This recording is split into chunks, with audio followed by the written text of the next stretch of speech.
Halo guys, selamat datang di channel aku. Gimana nih? Sudah siap belum menjadi mahasiswa? Waktunya sudah semakin dekat loh. Sekarang, udah tentuin jurusannya belum? Atau masih bingung mau milih jurusan apa? Takut kalau nantinya bakal ngerasa salah jurusan. Eits, jangan khawatir teman-teman.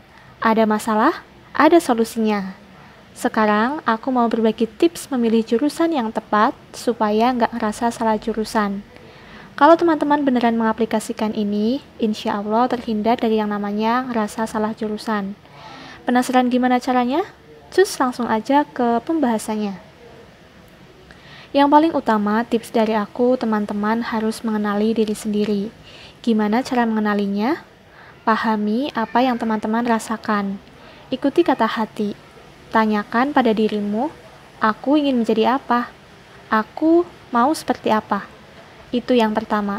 Menentukan ingin seperti apa dan ingin menjadi apa. Misalnya ingin menjadi hakim, ingin menjadi ahli gizi, dan lain-lainnya. Jadi, apa yang pertama? Menentukan keinginan. Yap, betul banget.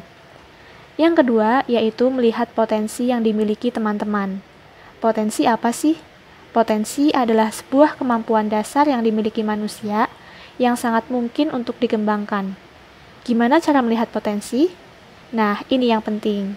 Caranya itu teman-teman bisa merasakan lah ya waktu di SMA atau waktu KBM itu pelajaran yang paling disukai itu apa?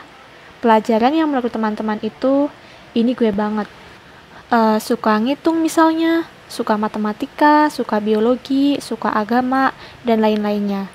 Itu adalah kunci untuk membuka sebenarnya kalian itu tepatnya di jurusan apa.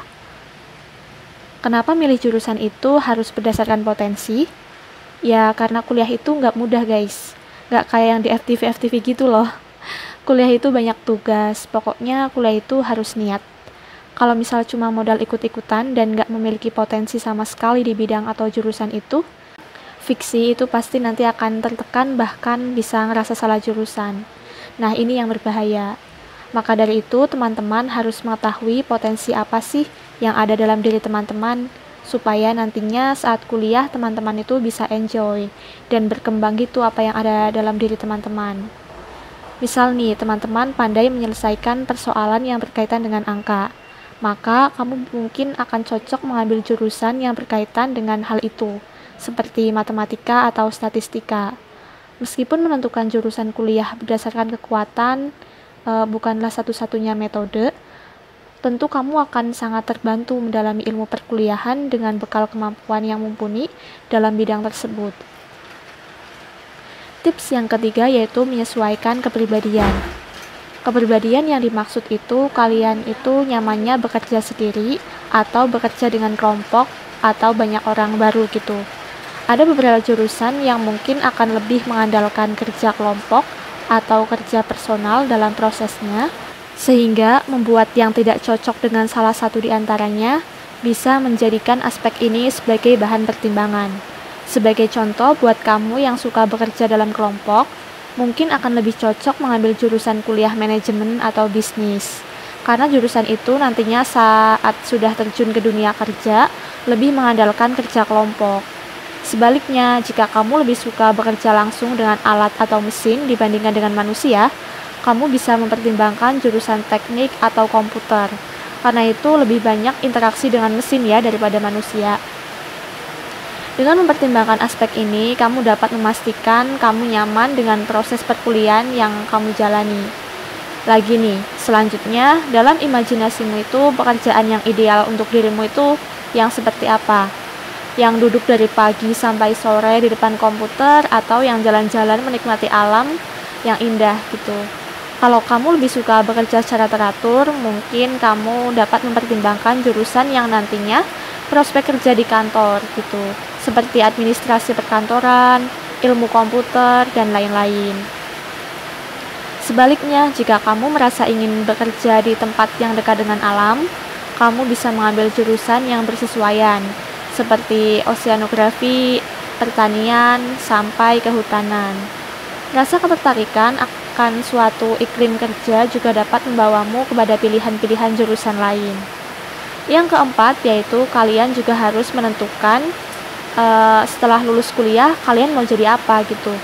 Memang ya untuk saat ini pekerjaan kita ini di masa depan itu tidak semata-mata ditentukan oleh jurusan yang kita pilih sekarang. Asalkan kita senantiasa mengembangkan kemampuan berpikir, kreativitas, dan memiliki karakter yang baik, selalu akan ada peluang pekerjaan. Bahkan kita bisa saja menciptakan pekerjaan sendiri. Prospek kerja bisa jadi salah satu bahan pertimbangan dalam memilih jurusan, tapi sebaiknya tidak jadi pertimbangan satu-satunya ya.